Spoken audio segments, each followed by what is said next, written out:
Muy bien, queridos, como ya bien ha anunciado el pastor César, es mi deseo compartir con ustedes en esta tarde una pequeña introducción, una breve introducción respecto al gobierno de la iglesia, y haremos un poco de énfasis en la prioridad del ministerio pastoral, o mejor, del anciano docente, del anciano pastor, y la primacía que tiene sobre los ancianos gobernantes y la congregación en general.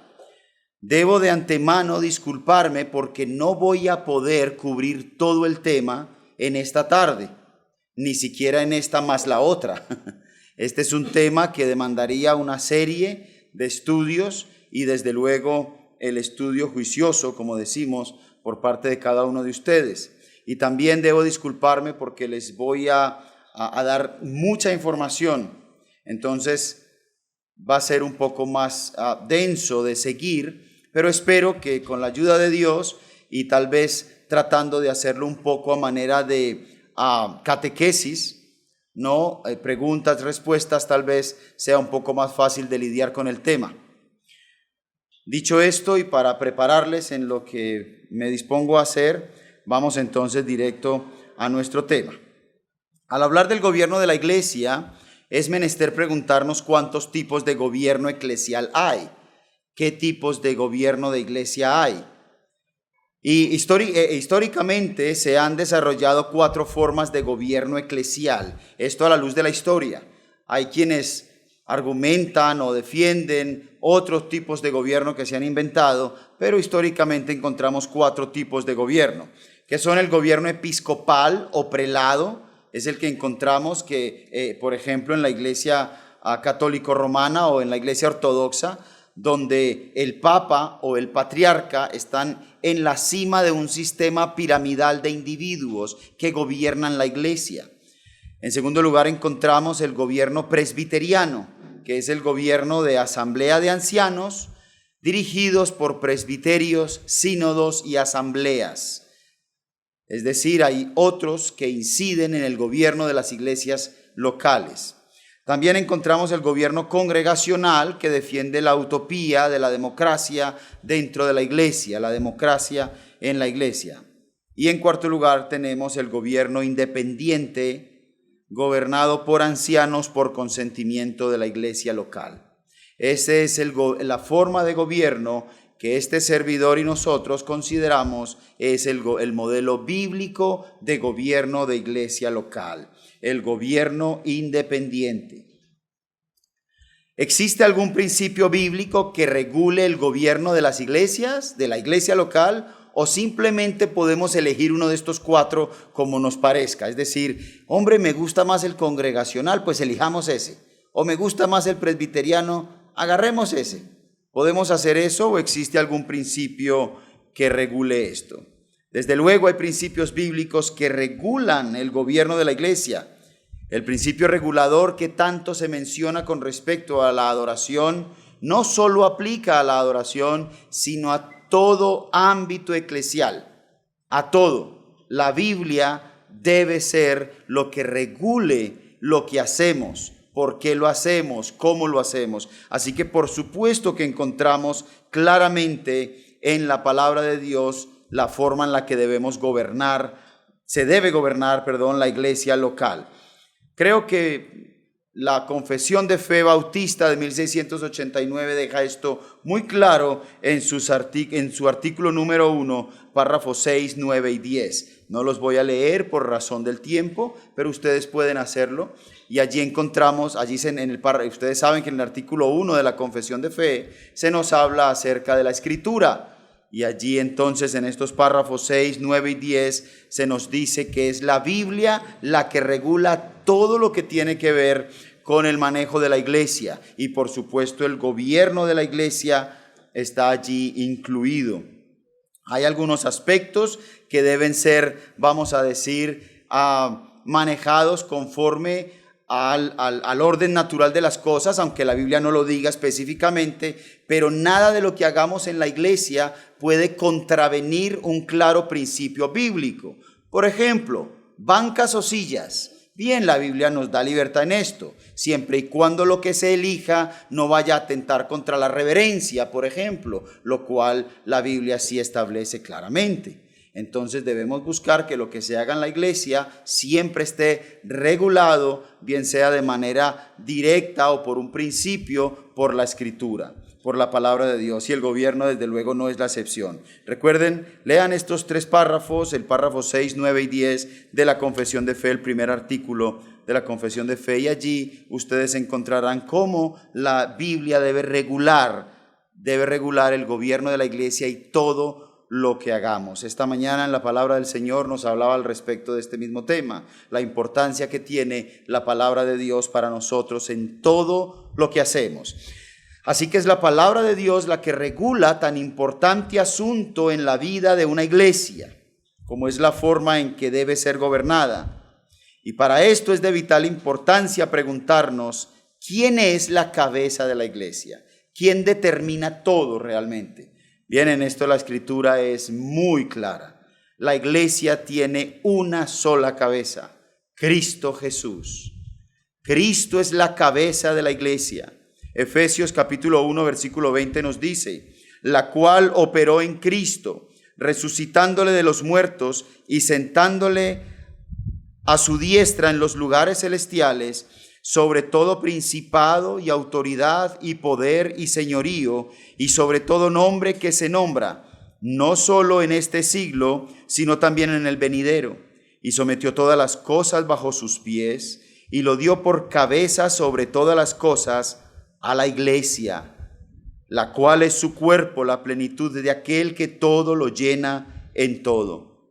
Y Colosenses 1, del 15 al 18 nos dice que Cristo es la imagen del Dios invisible, el primogénito de toda creación, porque en Él fueron creadas todas las cosas, las que hay en los cielos, las que hay en la tierra, visibles e invisibles, sean tronos, sean dominios, sean principados, sean potestades, todo fue creado por medio de Él y para Él. Y Él es antes de todas las cosas, y todas las cosas en Él subsisten.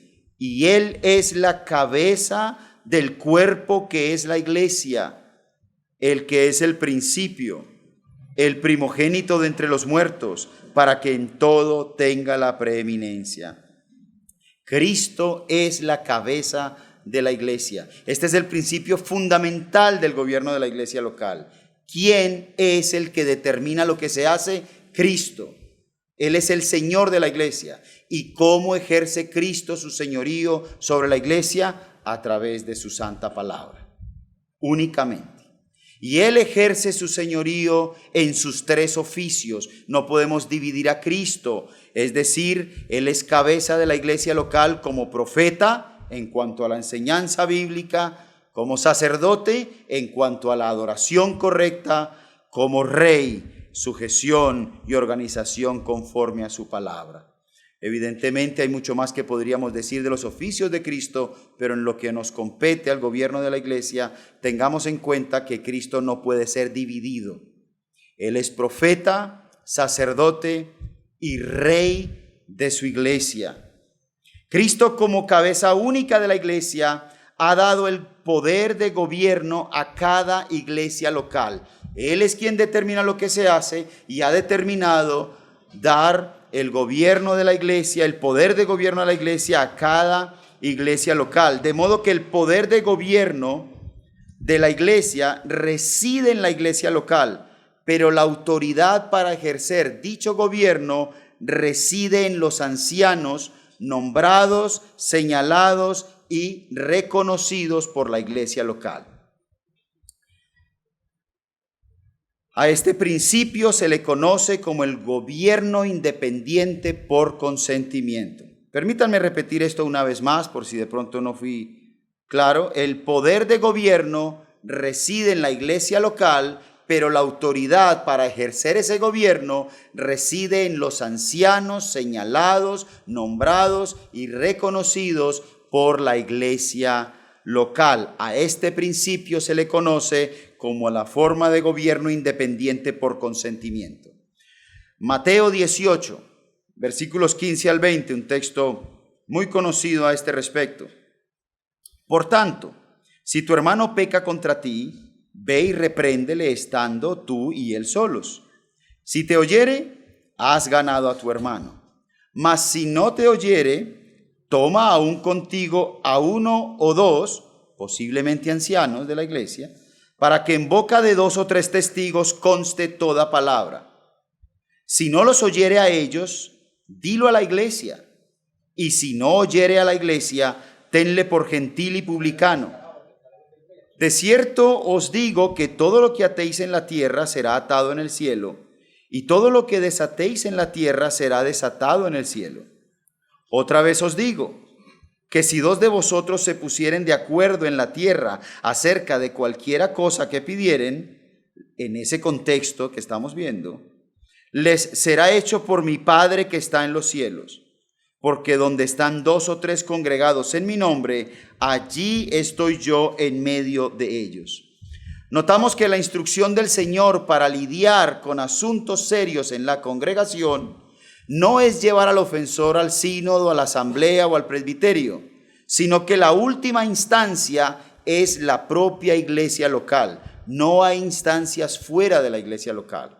Si una persona está molesta con algo dentro de la iglesia, es la iglesia la que debe manejar ese asunto. No vale nada estar llevando quejas a otras partes, porque la última instancia es la iglesia local. El principio de la iglesia independiente lo vemos de forma clara, no solo en este pasaje, sino también en pasajes como 1 Corintios capítulo 5, donde el apóstol Pablo instruye cómo lidiar con un asunto de inmoralidad. Y también vemos Apocalipsis, capítulo 1 al capítulo 3, entre otros. Vemos, por ejemplo, cómo el libro de Apocalipsis nos brinda información clara acerca de esto.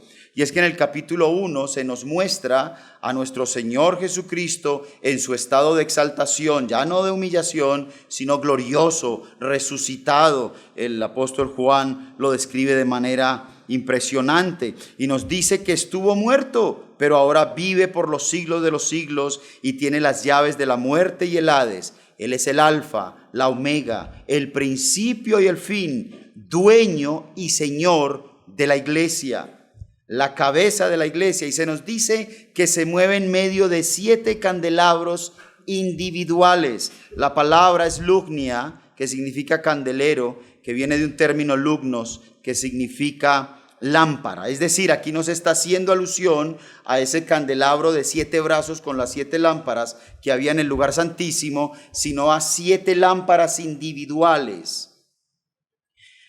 A 7 lámparas individuales, y como ustedes saben, este número 7 en la Escritura constituye el número perfecto. Se hacía alusión a todas las iglesias locales.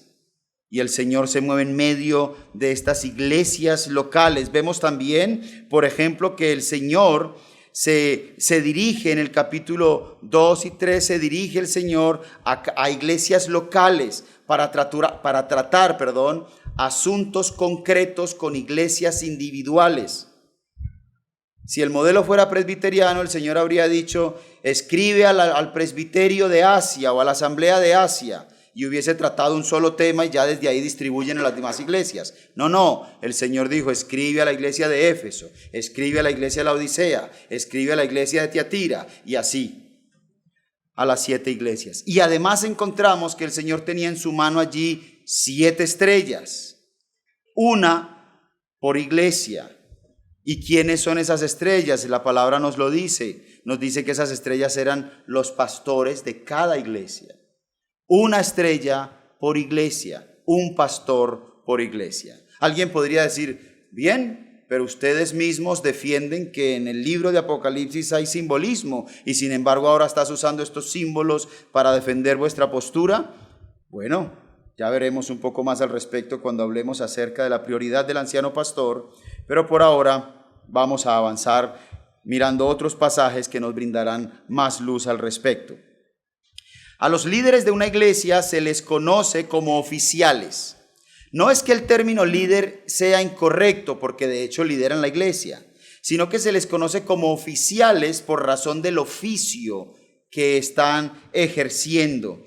Es un oficio encomendado por Dios a través de la iglesia, pero sin autoridad constituida. Es decir, un pastor no tiene autoridad en sí mismo, sino la que la palabra de Dios le otorga mientras esté sujeto a Cristo, cuidando de su grey. Ustedes como iglesia local reconocen a su pastor. A partir de ahí él tiene una autoridad sobre ustedes, autoridad que Dios le delegó a través de la iglesia local y que está vigente en la medida que él está sujeto a la santa palabra de Dios. Primera de Pedro capítulo 5 versículo 1 al 3.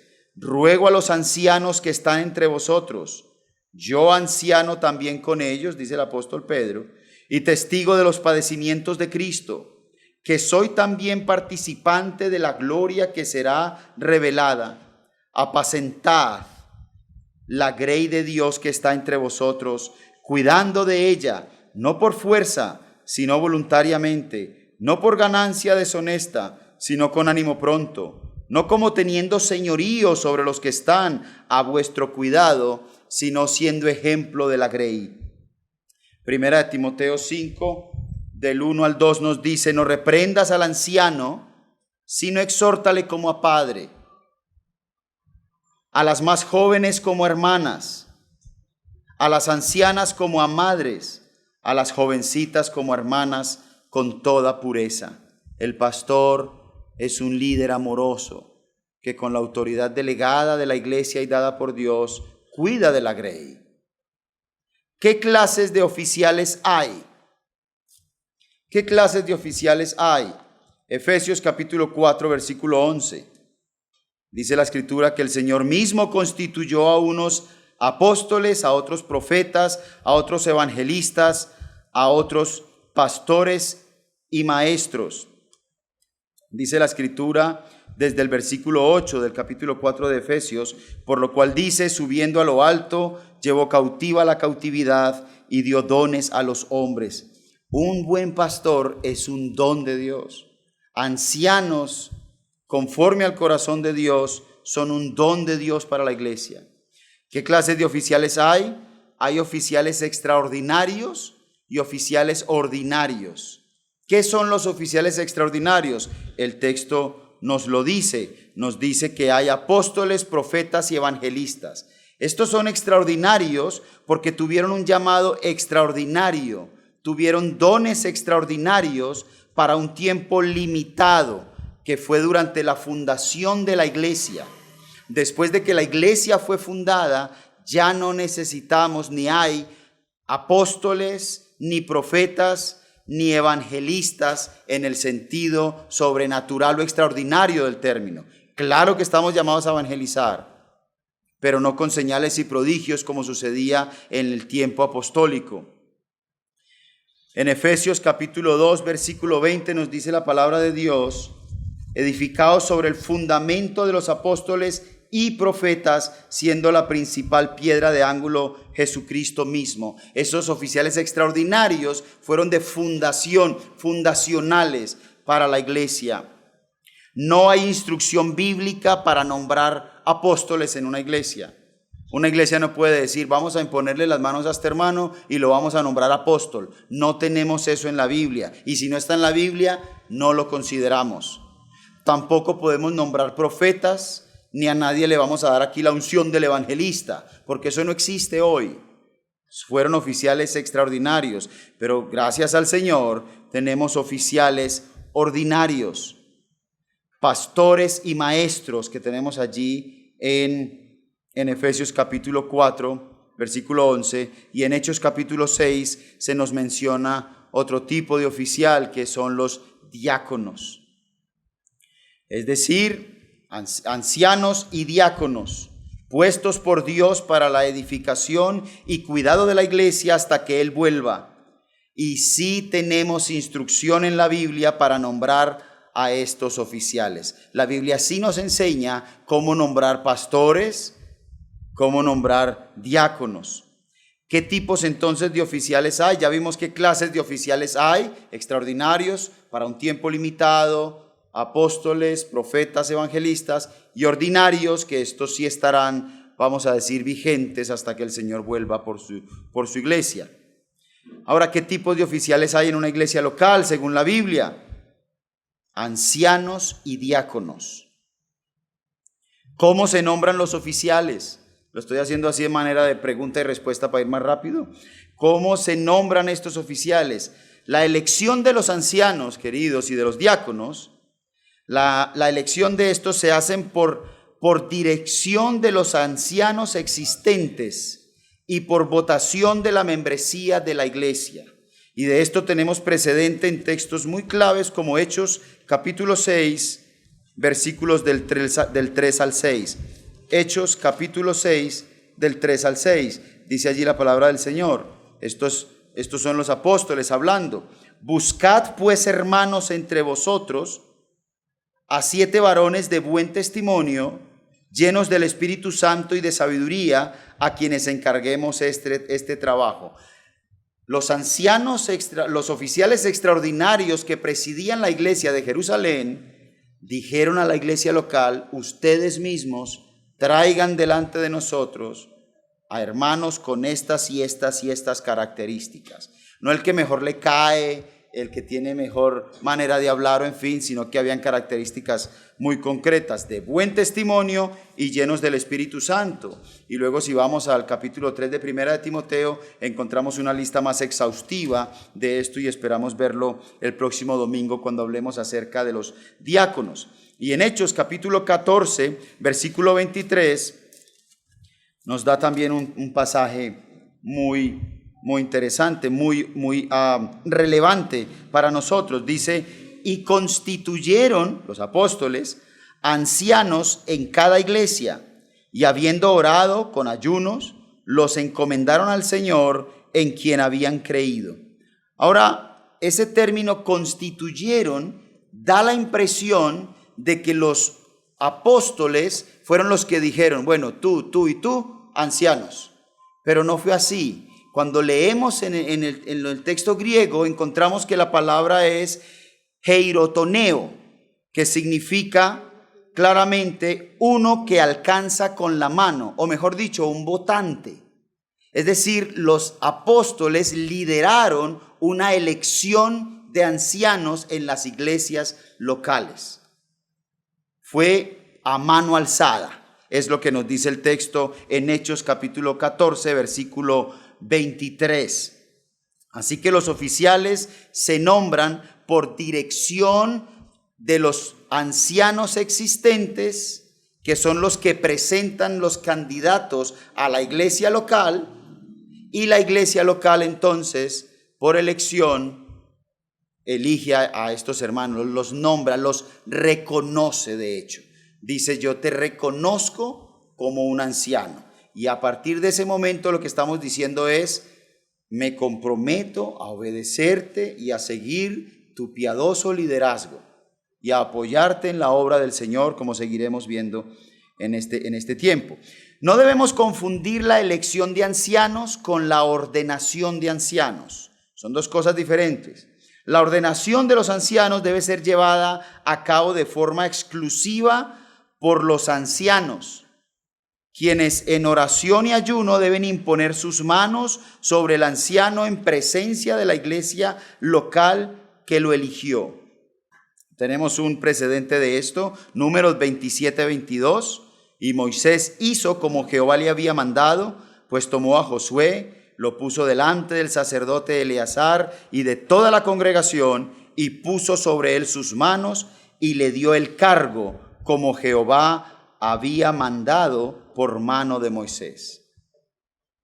Si aún no hay ancianos que lleven a cabo la ordenación del anciano en la iglesia local, se deben invitar ancianos de otras iglesias con las que pueda haber lazos fraternales. No cualquier iglesia, llame al pastor de la esquina para hacer aquí la ordenación, no. Sino que se llaman ancianos de otra iglesia local que efectúen este acto solemne de la ordenación. Y a partir del momento de la ordenación, el anciano pastor entra en una nueva relación con la congregación, quienes ya le han reconocido previamente y se comprometen hacia cumplir con una serie de obligaciones que veremos en nuestro siguiente tiempo juntos. A partir de ese momento, cuando tú dices, te reconozco como mi pastor, estás adquiriendo unos compromisos delante del Señor de respeto, de obediencia, de sujeción, de compromiso a trabajar hombro con este hermano. Tú le reconoces como el que va a liderar, pero tú te estás comprometiendo con él delante del Señor a trabajar a su lado, a apoyarle y a una serie de compromisos que veremos. ¿Son todos los oficiales lo mismo? Una vez hay oficiales en una iglesia, ¿son todos lo mismo? La respuesta es sencilla, no son todos los oficiales lo mismo. Hay diferencias entre ancianos y ancianos y hay diferencias entre ancianos y diáconos. ¿Cuáles son estas diferencias y cómo se determinan? Como ya hemos dicho, es la Biblia la que regula la práctica de la iglesia, así que estas diferencias están reveladas en la palabra y se establecen de acuerdo a las funciones de estos oficiales, de estos oficios. Los ancianos en la iglesia son los que deben gobernar la iglesia. Los diáconos no son oficiales de gobierno, sino de servicio. Esto lo vamos a ver el próximo domingo cuando hablemos de los diáconos. Ahora centrémonos en los ancianos. En 1 Timoteo capítulo 3, versículo del 1 al 7, encontramos los requisitos, los 16 requisitos que se demandan para que una persona esté calificada para el oficio de anciano. También en el capítulo 5 del 1 al 25 de 1 Timoteo encontramos principios fundamentales del gobierno de la iglesia. Son importantes textos en referencia a este tema. Hombres bíblicamente calificados, debidamente reconocidos y nombrados por la congregación son los que ejercen el gobierno de la iglesia. Como ya dijimos, el poder del gobierno de la iglesia descansa o reside en la iglesia local, pero el poder para ejercer ese gobierno reside en los ancianos. Esta autoridad proviene de Cristo a través de la iglesia. Esta es la verdad bíblica que abrazamos quienes observamos el tipo de gobierno independiente. ¿Qué es un oficial según el diccionario? Según el diccionario de la Real Academia de la Lengua Española, un oficial es definido como alguien que trabaja en un oficio y puede hacerlo de manera autorizada, es decir, ha sido autorizado para llevar a cabo un oficio, para ejercer una función. Según el diccionario de Oxford, dice que es una persona que sostiene una posición de autoridad por comisión. Lo interesante de estas definiciones es que, como ya dijimos, el anciano no posee autoridad constituida, sino comisionada. Es Cristo quien a través de la iglesia le encargó cumplir con este servicio de anciano pastor.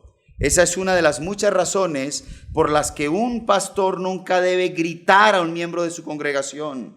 Un pastor nunca debe ser un manipulador, un tirano, un impositor.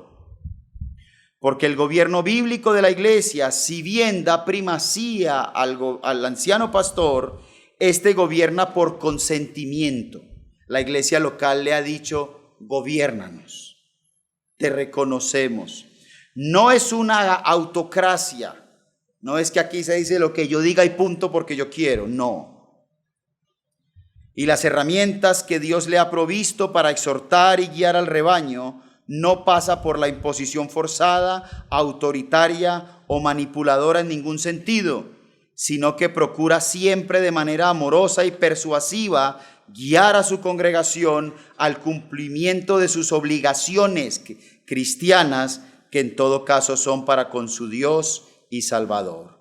Ustedes tienen obligación, nosotros como miembros de iglesia local, tenemos la obligación de obedecer a nuestros pastores, y esta es una obligación que tenemos delante del Señor. Ofendemos es al Señor cuando no obedecemos a nuestros pastores en aquello que conforme a la palabra de Dios el pastor nos demande. Si el pastor se sale de ese marco, estaríamos hablando de otro tema. Pero es nuestra obligación como cristianos sujetarnos a nuestros pastores y seguir su ejemplo. ¿Qué funciones tiene el anciano? Bueno, hay varios pasajes en los que se nos menciona a los ancianos, pastores y maestros.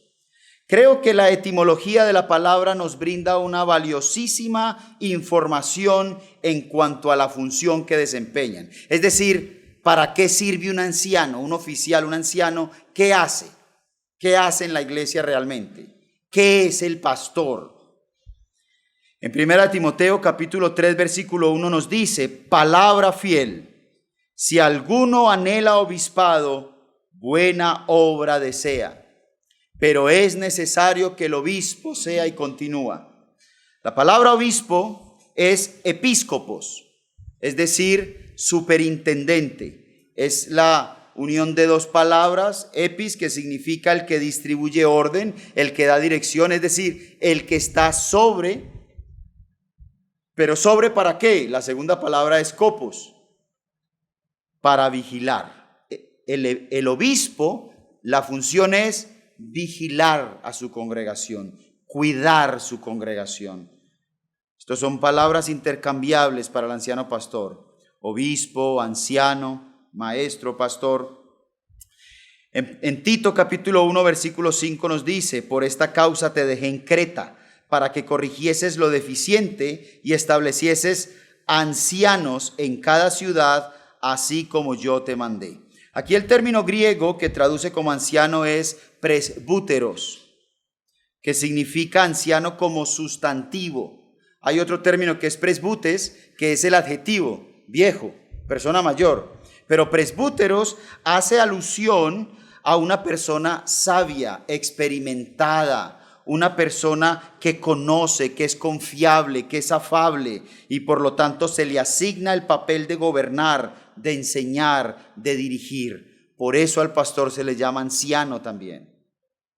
En Efesios capítulo 4 versículo 11 nos dice, y él mismo constituyó a unos apóstoles, a otros profetas, a otros evangelistas y a otros pastores y maestros. Pastor, poimen, es el término griego, simplemente hace una alusión clara al cuidado amoroso, a la protección, a la alimentación. Y maestro, esa sí es una palabra más conocida para todos, porque de allí obtenemos nuestra palabra castellana didáctico, es didáscolos, que significa el instructor. Entonces tenemos que el anciano pastor es un superintendente porque vigila, es un anciano porque tiene la sabiduría y la capacidad dada por Dios para gobernar, para dirigir, es un pastor porque cuida, apacienta y alimenta, y es un maestro porque instruye, porque enseña. Ahora, el liderazgo del pastor tiene que ser claro. Es importante que haya un liderazgo claro, sin confusiones. Estos oficios demandan que haya un claro liderazgo dado por Dios a la iglesia.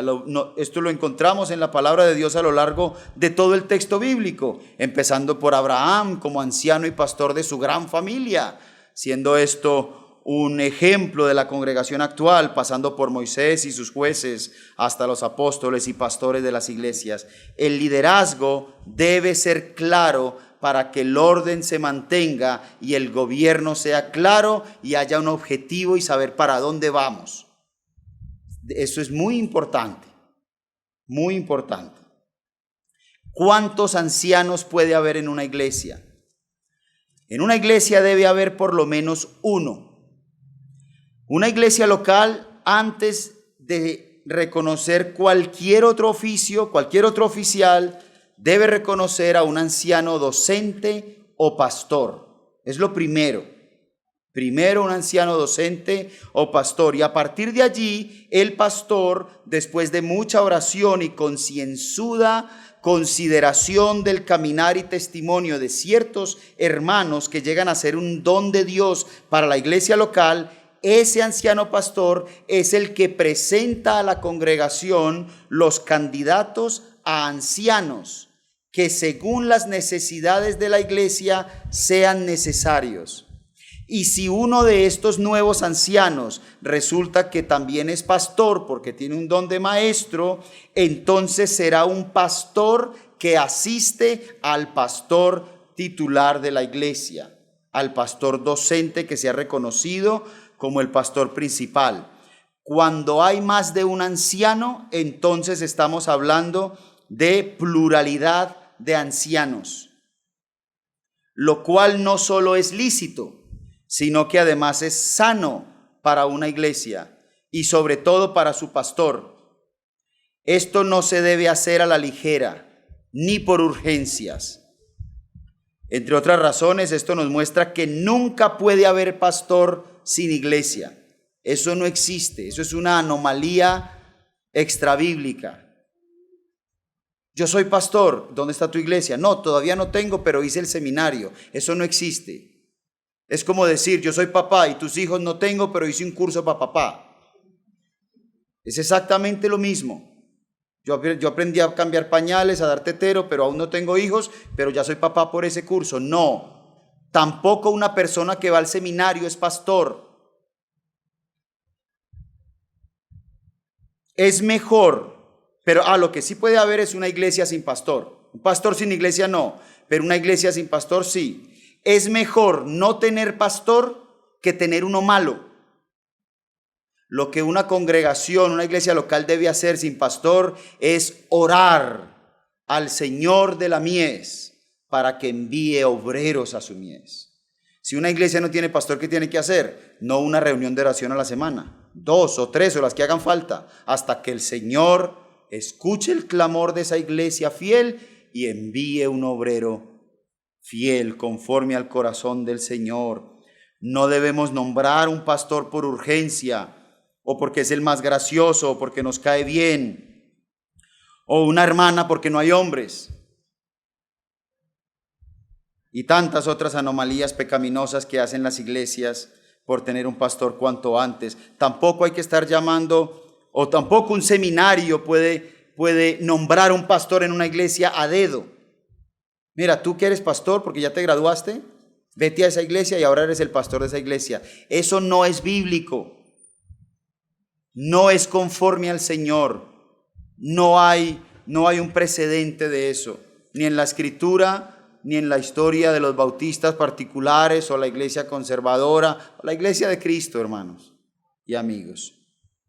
Debe haber entonces claridad en esto. Ahora, entendamos entonces lo importante que resulta saber que la pluralidad de ancianos es buena para la iglesia. Una vez se tenga más de un anciano, cuando ya ya tenemos una pluralidad de ancianos, ¿son todos pastores? ¿Todos los ancianos son pastores? Hay hermanos muy queridos a quienes respetamos y amamos y con quienes podemos tener una fraternal comunión, pero que al llegar a este punto consideran que sí, que todos los ancianos son iguales en su oficio y además responsabilidad en la iglesia. A esto le llaman paridad de ancianos. Nosotros consideramos que esta postura no responde al modelo bíblico y por lo tanto no lo creemos ni lo ponemos en práctica. Veremos que en lugar de paridad de ancianos, hablaremos de prioridad. En lugar de paridad, hablaremos de prioridad. Y en lugar de igualdad de ancianos, hablaremos de unidad de ancianos. Es muy importante que entendamos este principio. Muy importante. El principio que nosotros exponemos es conocido como uno entre iguales. El anciano pastor de la iglesia es el pastor de todos los miembros de la iglesia, incluidos los demás ancianos, quienes trabajan bajo la piadosa episcopos, es decir, bajo la piadosa vigilancia del pastor de la iglesia, mientras juntos gobiernan la iglesia con el único objetivo en mente de glorificar a Cristo, expandir su reino y cuidar celosamente con cariño de la grey que Cristo mismo compró a precio de sangre. Así que en lugar de paridad hablaremos de prioridad y en lugar de igualdad hablaremos de unidad. Ahora, cuando hablamos de la prioridad del anciano pastor, tenemos que remitirnos a la prioridad del ministerio. La prioridad del ministerio. Vamos por un momento al libro de Números. Números, capítulo 12, un texto conocido. Números, capítulo 12. María y Aarón hablaron contra Moisés a causa de la mujer cusita que había tomado, porque él había tomado mujer cusita. Y dijeron: ¿solamente por Moisés ha hablado Jehová? ¿No ha hablado también por nosotros? ¿Notan ustedes el tono del cuestionamiento? Es como decir, a ver, solo Moisés es el pastor aquí, nosotros también somos ancianos y líderes aquí en el pueblo. Y lo oyó Jehová, y aquel varón era muy manso. Aquel varón, Moisés, era muy manso, más que todos los hombres que había sobre la tierra. Luego dijo Jehová a Moisés: a Aarón y a María, salid vosotros tres al tabernáculo de reunión. Y salieron ellos tres. Entonces Jehová descendió en la columna de la nube y se puso a la puerta del tabernáculo. Y llamó a Aarón y a María, y salieron ambos. Y él les dijo: oíd ahora mis palabras. Cuando haya entre vosotros profeta de Jehová, le apareceré en visión, en sueños hablaré con él. No así a mi siervo Moisés, que es fiel en toda mi casa. Cara a cara hablaré con él, y claramente, y no por figuras, y verá la apariencia de Jehová. ¿Por qué pues no tuvisteis temor de hablar contra mi siervo Moisés? Entonces la ira de Jehová se encendió contra ellos y se fue. Y la nube se apartó del tabernáculo. Y he aquí que María estaba leprosa como la nieve. Y miró a Aarón, a María, y he aquí que estaba leprosa. Y dijo a Aarón a Moisés: ah, Señor mío, no pongas ahora sobre nosotros este pecado, porque locamente hemos actuado y hemos pecado. No quede ella ahora como el que nace muerto, que al salir del vientre de su madre tiene ya medio consumida su carne. Entonces Moisés clamó a Jehová diciendo: te ruego, oh Dios, que la sanes ahora. Respondió Jehová a Moisés: pues si su padre hubiera escupido en su rostro, ¿no se avergonzará por 7 días? Sea echada fuera del campamento por 7 días y después volverá a la congregación. Así María fue echada del campamento 7 días y el pueblo no pasó adelante hasta que se reunió María con ellos. Después el pueblo partió a Haserot y acamparon en el desierto de Parán. Queridos, el ministerio de la palabra de Dios tiene prioridad en la vida de la iglesia. Aquí vemos el juicio de Dios sobre María, sobre Aarón y María, precisamente por menospreciar el ministerio que tenía Moisés en medio del pueblo. De las 2 clases de ancianos, el anciano maestro tiene prioridad sobre los ancianos gobernantes. Este anciano pastor es el responsable del alimento espiritual de la iglesia. Es el responsable de la enseñanza de la palabra ante Dios. Es el responsable de la iglesia local que preside y por lo tanto es el responsable del púlpito. Y es responsabilidad suya quien toma el púlpito para enseñar. Y en caso de que en la congregación hayan otros hermanos con don para enseñar, es el anciano pastor quien propone a la iglesia si enseña o no. Es el anciano pastor quien propone a la iglesia los nuevos miembros, los diáconos y los ancianos para su consideración. Es el anciano pastor quien hace estas funciones y debe ser en la medida de lo posible sostenido a tiempo completo por la iglesia para que éste pueda concentrar todas sus fuerzas en la oración, el estudio y exposición de la palabra y el cuidado de las almas. En 1 Corintios capítulo 9, a partir del versículo 3 hasta el versículo 14, encontramos el principio bíblico que nos enseña que el pastor es digno de que se le pague bien, tanto como la congregación pueda, desde luego, dentro de los niveles de la congregación. Ustedes tal vez han escuchado ese dicho que dice: Dios, mantén a nuestro pastor humilde, que nosotros nos encargaremos de mantenerlo pobre. Debemos ser muy cuidadosos con esto.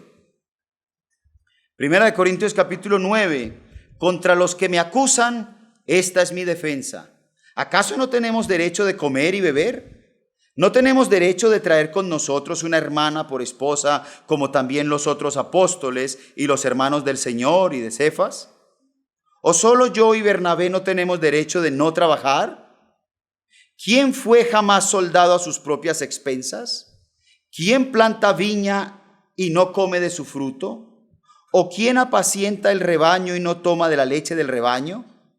¿Digo esto solo como hombre? ¿No dice esto también la ley? Porque en la ley de Moisés está escrito: no pondrás bozal al buey que trilla. ¿Tiene Dios cuidado de los bueyes o lo dice enteramente por nosotros? Pues por nosotros se escribió, porque con esperanza debe arar el que ara, y el que trilla con esperanza de recibir del fruto. Si nosotros sembramos entre vosotros lo espiritual, ¿es gran cosa si segáremos de vosotros lo material? Si otros participan de este derecho sobre vosotros, ¿cuánto más nosotros? De manera pues, dice al final, continúo. Pero no hemos usado de este derecho, sino que lo soportamos todo, por no poner ningún obstáculo al evangelio de Cristo. ¿No sabéis que los que trabajan en las cosas sagradas comen del templo y que los que sirven del altar participan? Así también ordenó el Señor a los que anuncian el evangelio, que vivan del evangelio. Veamos ahora de manera más detallada este asunto de la prioridad del pastor y por qué. Vamos a ver al menos 3 razones bíblicas de por qué el anciano pastor tiene prioridad sobre los ancianos gobernantes. En primer lugar, como ya hemos dicho, por la primacía de la palabra de Dios. La palabra de Dios debe ocupar el primer lugar en la vida de todo verdadero creyente y desde luego debe ocupar el primer lugar en la vida de la iglesia local. La palabra de Dios. Encontramos en Deuteronomio capítulo 6, versículo 6, estas palabras que yo te mando hoy estarán sobre tu corazón y las repetirás a tus hijos y hablarás de ellas estando en tu casa y andando por el camino y al acostarte y cuando te levantes, y las atarás como una señal en tu mano y estarán como frontales entre tus ojos y las escribirás en los postes de tu casa y en tus puertas. Es decir, que todos los aspectos de la vida estén permeado por la palabra de Dios. La palabra de Dios tiene la primacía en la iglesia. Isaías 8:20, a la ley y al testimonio. Isaías 66:2, mi mano hizo todas estas cosas y así todas estas cosas fueron, dice Jehová, pero miraré a aquel que es pobre y humilde de espíritu y que tiembla a mi palabra. Y podríamos continuar. Hay una infinidad de textos que apuntan a la primacía de la palabra de Dios en la vida de la iglesia y en la vida del creyente. Romanos 10:17, 2 de Timoteo 3:16, Éxodo 20:18, Jeremías 23:22, en fin. De este principio vital de la primacía de la palabra de Dios se desprende la primacía de la predicación. Si la palabra de Dios tiene la prioridad en una iglesia, pues la predicación de esa palabra tiene la prioridad. La proclamación de la palabra de Dios es la tarea esencial de una iglesia local y por lo tanto enseñar la palabra y exponer fielmente el evangelio es la mayor preocupación de un pastor fiel. La congregación debe valorar este maravilloso don de parte de Dios. Queridos, perdónenme abrir un paréntesis, pero me es inevitable mencionar esto aquí, y es que he tenido la oportunidad de visitar muchos lugares últimamente. No se imaginan ustedes, o no sé si alcanzan a dimensionar la falta de obreros fieles que hay. La mies es mucha y los obreros pocos. Es un don de Dios tener un obrero fiel en la iglesia, un don de Dios. Y es algo que debe ser valorado. Segunda de Timoteo capítulo 4 versículo 1. Te encarezco delante de Dios y del Señor Jesucristo, que juzgará a los vivos y a los muertos en su manifestación y en su reino, que prediques la palabra, que instes a tiempo y fuera de tiempo, redarguye, reprende, exhorta con toda paciencia y doctrina, porque vendrá tiempo cuando no sufrirán la sana doctrina, sino que teniendo comezón de oír, se amontonarán maestros conforme a sus propias concupiscencias y apartarán de la verdad el oído y se volverán a cuentos, a fábulas. Pero tú sé sobrio en todo, soporta las aflicciones, haz obra de evangelista, cumple tu ministerio. Resulta evidente que el oficio de Timoteo era el de pastor. Un pastor que debía nombrar ancianos y recibió instrucciones para esto, quizá ancianos de gobierno en su iglesia local, donde él sería el anciano pastor. Primera de Timoteo capítulo 5 versículo 17, apúntenlo, muy importante este texto. Bueno, todos lo son. Los ancianos que gobiernan bien sean tenidos por dignos de doble honor, mayormente los que trabajan en predicar y enseñar. Y dice la Escritura en 2 Corintios 2:14, mas a Dios gracias, el cual nos lleva siempre en triunfo en Cristo Jesús, y por medio de nosotros manifiesta en todo lugar el olor de su conocimiento. Porque para Dios somos grato olor de Cristo en los que se salvan y en los que se pierden. A estos ciertamente olor de muerte para muerte, y a aquellos olor de vida para vida. Y para estas cosas, ¿quién es suficiente? Pues no somos como muchos que medran falsificando la palabra de Dios, sino que con sinceridad, como de parte de Dios y delante de Dios, hablamos en Cristo. Es tan grande la responsabilidad de la predicación bíblica que el apóstol Pablo hace la pregunta retórica: para estas cosas, ¿quién es suficiente? Y de allí podemos desprender la siguiente razón para el principio de la prioridad: el llamado.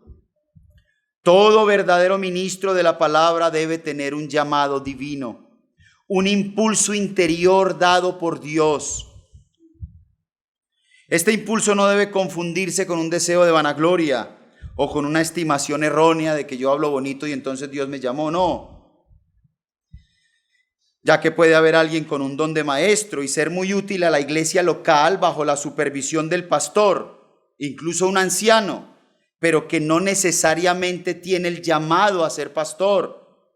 Al igual que un anciano de gobierno puede ser de gran utilidad para una iglesia, y la iglesia y el pastor lo reconocen así, pero no necesariamente ese anciano ha pasado por ese proceso interno del llamamiento que sí presenta el ministro pastor llamado a pastorear.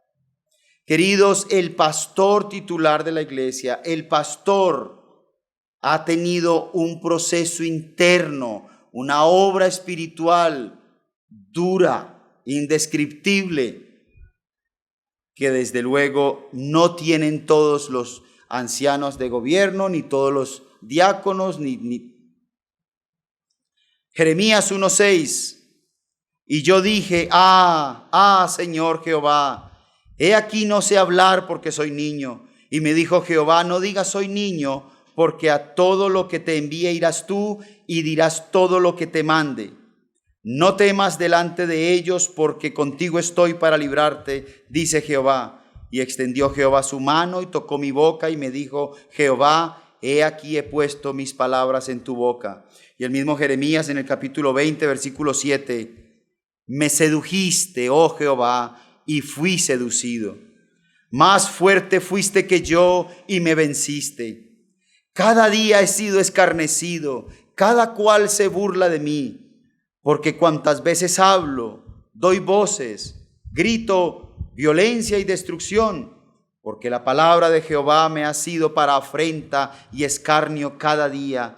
Y dije: no me acordaré más de él, ni hablaré más en su nombre. No obstante, había en mí como un fuego ardiente metido en mis huesos. Traté de sufrirlo y no pude. Por favor, notemos el tono, permítanme decir, dramático que usa el profeta Jeremías para describirlo. Esta descripción solo puede entenderla el que la ha experimentado. Esa terrible lucha interna de reconocer lo elevado y solemne de la situación, la gran necesidad que hay y a la vez la conciencia de indignidad e incapacidad para tan elevada labor y por lo tanto ese impulso constante de huir, de evadirlo, pero con la certeza de no poder escapar y entonces asumir por amor al Señor el peso por las almas, estando por tanto seguro del llamado y comprobando con los años que el Señor a quien llama capacita.